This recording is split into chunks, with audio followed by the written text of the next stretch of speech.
Salut, c'est Olivia. Dans cette vidéo, j'ai envie de parler de la mise en place ou de l'obligation, sûrement très bientôt, de l'uniforme dans nos établissements scolaires. Alors, il y a déjà une mise à l'essai dans certains établissements.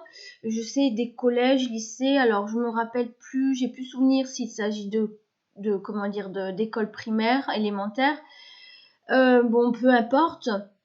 Il s'agirait d'obligation de porter un uniforme pour tous les secteurs, tous les établissements scolaires, pardon, y compris les maternelles, pour lesquels sont préconisés des blouses. Voilà, les petits de 3 ans, à partir de 3 ans, porteraient des blouses. Comme à l'époque, voilà, comme à l'époque, on portait des blouses blanches, grises, l'enseignant compris d'ailleurs. Donc, dans ce sens, la question, est-ce que les enseignants vont aussi se revêtir pour transmettre leur savoir? Est-ce que les enseignants vont aussi faire figure de, d'uniformisation pour, euh, pour nos enfants, parce que moi, en fait, là-dedans, ce qui me gêne, c'est encore une fois la notion de fondamentaux, notamment la différence, la liberté, et puis de nos enfants. Voilà, nos enfants. C'est toucher encore une fois nos enfants dans le sens où euh, on est en train de leur soumettre de nouveau l'idée, soyons moutons de panurge, continuons dans ce sens-là. C'est vraiment ce qui me dérange, c'est vraiment quelque chose avec quoi je ne suis plus du tout ou pas du tout en accord. Et mes enfants ne porteront pas l'uniforme. Je pense que nous sommes beaucoup à aller dans ce sens-là, mais hélas, enfin, en tout cas, dans mon entourage proche, autour de moi, des parents, d'élèves, etc., formule quand même l'idée qu'on veut nous faire croire, à savoir, c'est pour supprimer les inégalités sociales. Mais quoi, supprimer les inégalités sociales? Vous voulez dire en imposant l'uniforme dans nos établissements, tous les enfants vont être dans une égalité sociale? Vous croyez vraiment que l'égalité sociale va se définir par le port de l'uniforme? Vous croyez vraiment, réellement, parents, qui que vous soyez, qui que vous entendiez, que l'inégalité sociale va disparaître? L'enfant qui vivra sous un toit, dans un foyer familial, aux conflits parentaux incessants, aux addictions éventuelles, que ce soit drogue, alcool, soumis à de la maltraitance, à des viols, des abus, des agressions sexuelles, inégalité sociale, vous pensez réellement que l'uniforme va faire disparaître cela? Vous pensez réellement que l'uniforme va faire disparaître les difficultés scolaires ou le décrochage scolaire que peuvent rencontrer certains de nos enfants ou beaucoup de nos enfants? Vous pensez réellement que le port de l'uniforme va faire disparaître toutes les difficultés scolaires liées à la lecture, à l'écriture, alors qu'aujourd'hui on est dans un programme, une programmation où justement c'est comme si on avait envie que la majorité ne sache plus lire, ne sache plus écrire, en fait, parce que tout est, pour moi, corroboré dans ce sens, c'est-à-dire que tout est mis en œuvre dans ce sens. On supprime de plus en plus l'écriture. Alors, je veux pas paraître non plus vieille école, mais les dictées, ça n'existe plus. L'écriture répétitive, ça n'existe plus. Alors, attention, l'écriture répétitive, je veux dire par là, moi j'ai souvenir qu'en primaire, voilà, on apprenait une lettre, on apprenait un son, on écrivait plusieurs fois le même mot, plusieurs fois la même phrase, 2-3 fois, ça suffisait, sans être quelque chose de rébarbatif, mais on sait bien que la répétition pour la mémoire est quelque chose de nécessaire pour intégrer certains programmes. Il n'y a qu'à voir, répétons dans nos sociétés que bon, je vais pas faire l'apologie ici de quelque chose dont on a eu, dont on a été touché en 2020, etc., tous touchés, ou d'ailleurs j'ai eu droit à une de mes vidéos qui a été supprimée. Alors non pas parce que j'avais brûlé j'avais fait croire que je brûlais un billet de banque en direct. Non, c'était pas pour ça. C'est parce que dans mes propos, je tenais des propos, non conformes à ce que l'ensemble médical ou l'ensemble de la société disait. Bon, bref, je m'étale. Mais cela dit, voilà, sous couvert des inégalités sociales, on va obliger nos enfants à porter un uniforme. Alors on touche au choix vestimentaire, au choix, à l'authenticité de chacun, mais on touche à la différence. Encore une fois, laissons nos enfants être différents. Laissons la différence s'exprimer. On est là à vouloir mettre en forme quelque chose, alors d'uni, non pas dans quelque chose qui est plutôt lumineux, mais quelque chose qui est beaucoup plus associé à quelque chose de plus rigide. Soyons dans la forme, soyons tous unis dans la forme, et puis dans le fond, finalement, non, dans le fond, il y a quelque chose qui reste authentique. Le fond reste authentique, le fond reste, unique, le fond reste valeureux. Il y a quelque chose dans le fond qui est de l'ordre de la différence. Cultivons la différence, et oui, et non pas l'uniformisation. C'est complètement aberrant. La continuité de l'humanité dans laquelle nous évoluons, c'est vraiment c'est quelque chose de complètement aberrant, d'incohérent. C'est quelque chose qui me fait pleurer de temps en temps, qui me fait parfois pleurer. C'est quelque chose qui touche tous les hypersensibles, les hyper-émotifs. C'est quelque chose qui touche tous les êtres, justement, qu'on montre du doigt, inégaux, parfois illégaux, entre guillemets. Mais voilà, n'acceptons pas l'uniforme pour nos enfants. Qu'est-ce que c'est que cette idée de bond en arrière? Alors oui, il y a une forme de bond en arrière, parce que à l'époque se tenait l'uniforme. À l'époque, pourquoi était l'uniforme? Sûrement cette idée d'inégalité sociale, mais nous n'étions pas dans une société qui ressemble à ce qu'il y a aujourd'hui. C'est-à-dire qu'aujourd'hui, l'autorité n'a déjà plus la même place. Donc comment faire pour instaurer cette forme, cet uniforme? Soyons uniformes, ayons le même courant de pensée, ayons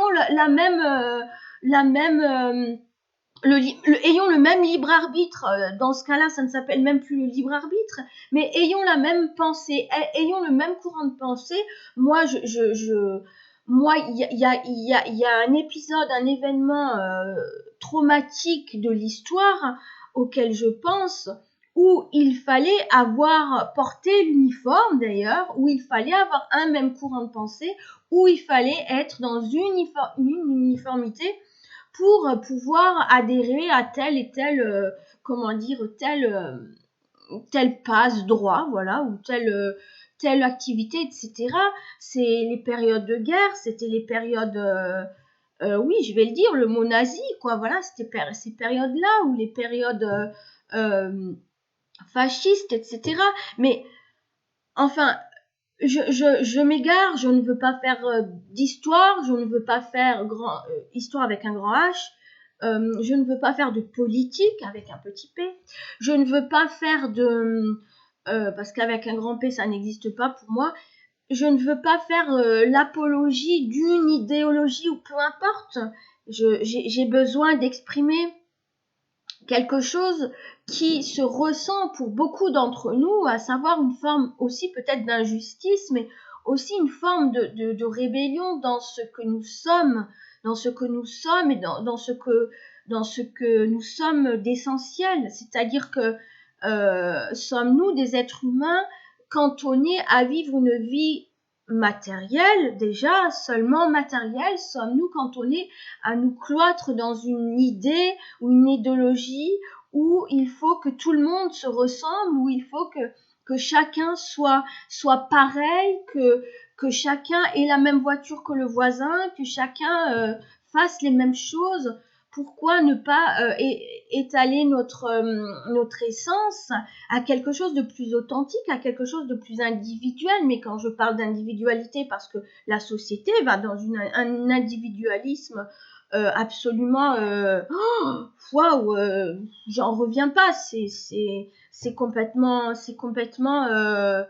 ça m'en donne l'émotion tellement c'est quelque chose qui me touche profondément, parce que ce profondément il est à chacun, et quand il est touché dans sa sensibilité, dans sa cohérence, dans sa congruence, on ne peut être que touché, on ne peut être que quelques-uns être touchés dans ce sens, et avoir envie, vouloir que le monde change, que l'humain change.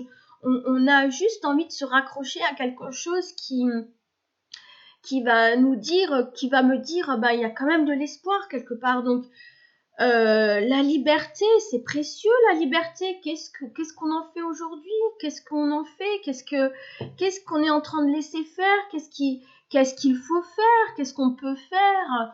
Alors c'est pas à une échelle, je dirais mondiale, qu'il faut s'attaquer ou qu'il faut poser la pensée ou la réflexion. Pour moi, la réflexion, elle se pose déjà au sein de notre foyer. Qu'est-ce que nous sommes, nous, êtres humains, individus à part entière, authentiques, intègres à notre essence? Qu'est-ce que nous faisons? À quoi nous participons dans notre propre foyer? Est-ce que nous sommes réellement authentiques? Est-ce que nous sommes réellement libres? Est-ce que nous sommes réellement libres de nos mouvements, de notre pensée? Qu'est-ce qu'on véhicule au sein de notre foyer, que ce soit en tant qu'homme, que ce soit en tant que femme, que ce soit en tant qu'enfant, mère, père, cousin, frère, sœur, cousine, tout ce que vous voulez?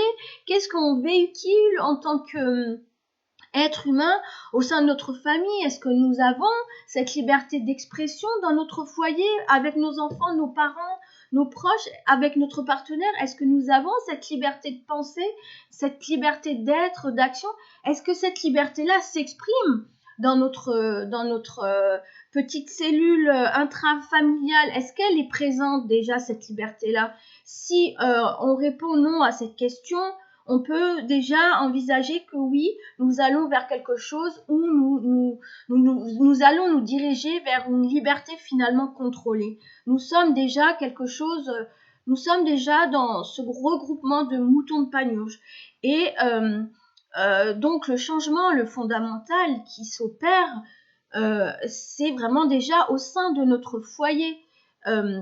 Remettons peut-être nos valeurs sur la table, et puis parlons-en, exprimons-la, et exprimons-les, partageons-les, inculquons-les, transmettons-les. Il y a forcément des personnes pour qui ça parle. Je ne peux pas être seule sur terre à ressentir ça, à vivre ça, c'est pas possible. C'est pas possible. Donc il y a forcément d'autres personnes en ce sens-là. Donc j'en appelle vraiment à l'authenticité de chacun, de chacune, vraiment à être ce qu'il a besoin d'être, à se sentir libre au sein de son foyer pour commencer, et puis ensuite à mettre un pas après l'autre, et s'interroger au fur et à mesure, et puis peut-être, voilà, la conscience va peut-être s'établir, tout simplement, se révéler, se réveiller, et peut-être pouvoir mettre en place des choses, des actions, adhérer à des groupes, etc. C'est ce vers quoi je vais, c'est ce vers quoi je m'actionne, j'ai envie de dire. Mais c'est très compliqué, c'est très difficile, parce que je suis opposée, enfin, je me vois être en opposition, ou on m'oppose, je ne sais pas, ça va dans les deux sens. Des résistances, tout simplement des résistances. En quoi, dans votre foyer, vous vous posez des résistances? Pourquoi ne pas ouvrir plus grandement les champs des possibles? Parce que c'est faisable.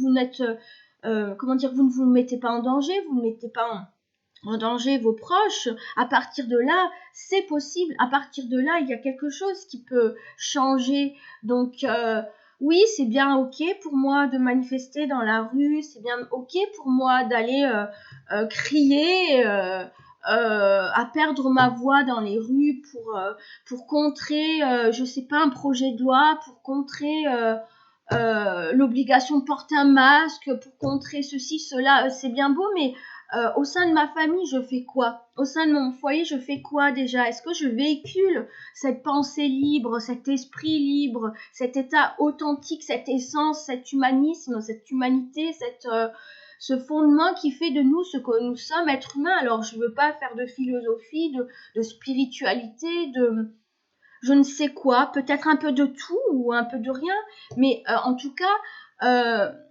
assembler finalement une forme de conscience ou peut-être de réalité ou de constat de fait. Voilà, de constat de fait où moi, plus je prends de l'âge, plus je me vois dans un monde, une société dans laquelle j'évolue, qui à la fois me plaît fortement, mais qui paradoxalement me déplaît énormément parce qu'elle réveille ou elle éveille en moi une colère profonde qui est en moi depuis sûrement ma naissance et je dirais même bien avant, in utero. Bon, je ferai pas le débat là-dessus, mais en tout cas quelque chose qui me porte depuis très longtemps et qui finalement est moteur. Et oui, effectivement, la colère, je me rends bien compte qu'à vouloir m'en débarrasser, elle s'incruste, elle s'investit, elle s'implique et puis elle ne me sert pas.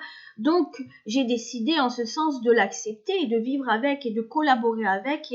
Et de ce fait, je me rends compte que ben oui, ce qui m'anime d'une manière fulgurante et en colère et je dirais pas haineuse, mais en tout cas en colère et rebelle, c'est quelque chose qui me permet de mettre en action des choses, de dire des choses finalement, de mettre en parole, de créer mes vidéos, quelles qu'elles soient. Je veux dire, elles ont la portée qu'elles ont.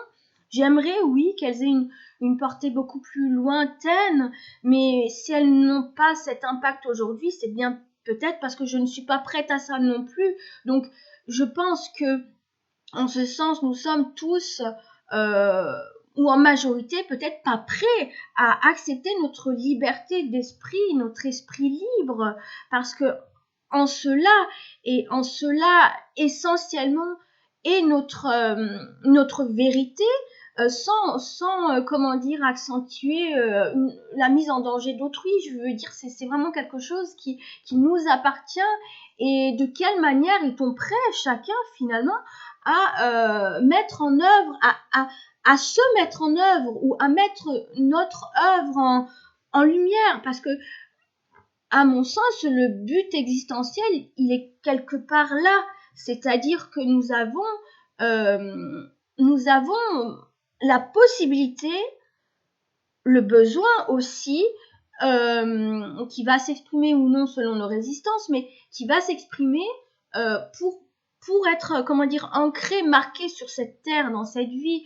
Je ne crois pas que je suis sur terre pour un rien. Je ne crois pas être sur terre pour devoir vivre une vie matérielle, ressentir ce que je ressens, souffrir ou non ce que je ressens ou pas, pourquoi? Pour au bout du compte mourir et ça s'arrête? Je sais pas, c'est quelque chose qui me dépasse, qui nous dépasse tous. Alors pour nous conforter, nous rassurer dans un rationnel, on va se dire bah oui c'est comme ça, on meurt, point barre, c'est tout. Si on peut se contenter de ça et entre cette parenthèse de vie, la vivre pleinement, émotionnellement, librement, alors c'est ok. Mais je ne connais personne, en tout cas à ce jour, qui d'une manière restreinte, restrictive, s'est contenté de vivre sa vie pleinement et puis je vis et je meurs. Il y a toujours dans des profils où la vie est vécue pleinement, il y a toujours une interrogation sur l'essence de ce qu'est l'humain, sur l'existentiel, sur ce qui nous entoure, sur cette vie qui nous appartient à la fois et qui ne nous appartient pas au bout du compte, puisque eh bien, on meurt un jour d'une certaine manière dans un corps qui fait que tout nous échappe, tout nous dépasse. Et pourquoi ça nous dépasse, pourquoi ça nous échappe? Est-ce qu'on a besoin réellement de tout maîtriser? J'ai pas de réponse toute faite, je vais en avoir une ponctuellement, mais demain ma réponse sera autre, différente. En tout cas, tout ça pour parler des uniformes que nous voulons imposer encore une fois à nos enfants. Et si nous ne sommes pas là pour défendre nos enfants, et leur avenir et pour leur transmettre que vous êtes des esprits libres, vous êtes des esprits créatifs, créateurs de votre vie. Ne vous laissez pas mener par une idée ou une autre, car vous avez la possibilité de vous mener par plusieurs idées, par plusieurs concepts. Ne restez pas uniforme dans votre pensée, mais plutôt restez unis dans le fond de ce que vous êtes. Donc, pour moi, c'est plutôt instaurer un uniforme plutôt qu'un uniforme. Restons unis, oui, certes, mais plus dans le fond que dans la forme. C'est vraiment le message que j'ai envie de hurler au monde et que je pardon que je m'en extrais la voix tellement j'ai besoin de partager ça, et que je sais que pour moi, d'ailleurs ça me prend vraiment très aux tripes, pour moi je sais que je vais vers quelque chose où ouais, je vais me déployer et où je suis encore d'une certaine façon en stagnation, mais ça c'est vraiment mon approche, alors que mon entourage me dirait que non. Mais peu importe, c'est vraiment ma sensation qui compte. Donc en ce sens-là, je vais mettre en place des choses, je mets en place des choses pour que justement, je laisse ma marque en fait tout simplement sur Terre, et pour le transmettre à mes enfants. Et au-delà de dire je vais laisser ma marque sur Terre, alors je m'appelle pas Picasso, Van Gogh, ou je m'appelle pas je sais pas, Brel ou Edith Piaf, ou quel que soit un artiste ou un inventeur, ou comment il s'appelle, zut, c'est pas Voltaire, enfin bref, quelqu'un de très ingénieux. D'ailleurs, toutes ces personnes connues sont connues après leur décès, après que leur œuvre ait été reconnue, tout simplement. Mais mon but, voilà, n'est pas d'être dans une reconnaissance. Finalement, mon but est vraiment de laisser une empreinte, mon empreinte différente, authentique, humble, autant que peut se faire de mieux. Je sais pas comment on peut exprimer ça. Bon, il y a la phrase toute faite, mais elle m'échappe.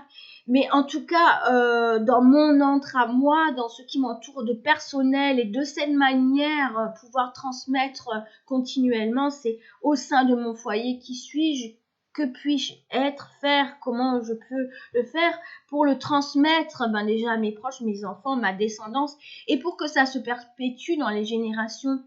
Finalement, le changement est là, c'est de transmettre, de transformer soi, pour pouvoir transmettre petit à petit, et que le changement soit plus opérant d'une manière générale, voilà, à long terme. Voilà, je vais terminer cette vidéo. Likez, commentez. Vraiment, j'ai besoin de retours, de commentaires. J'ai envie de partager ça. J'ai envie de partager, d'avoir des partages d'autres personnes, des opinions, des avis, des ressentis, de ce qui se passe actuellement, de votre point de vue, votre positionnement sur l'uniforme pour nos enfants. Qu'est-ce que ça vous évoque? Qu'est-ce que ça implique? Et qu'est-ce que à votre niveau vous avez envie de mettre en place, de faire, d'exprimer. Voilà. Merci de m'avoir suivi. À bientôt. Bye bye.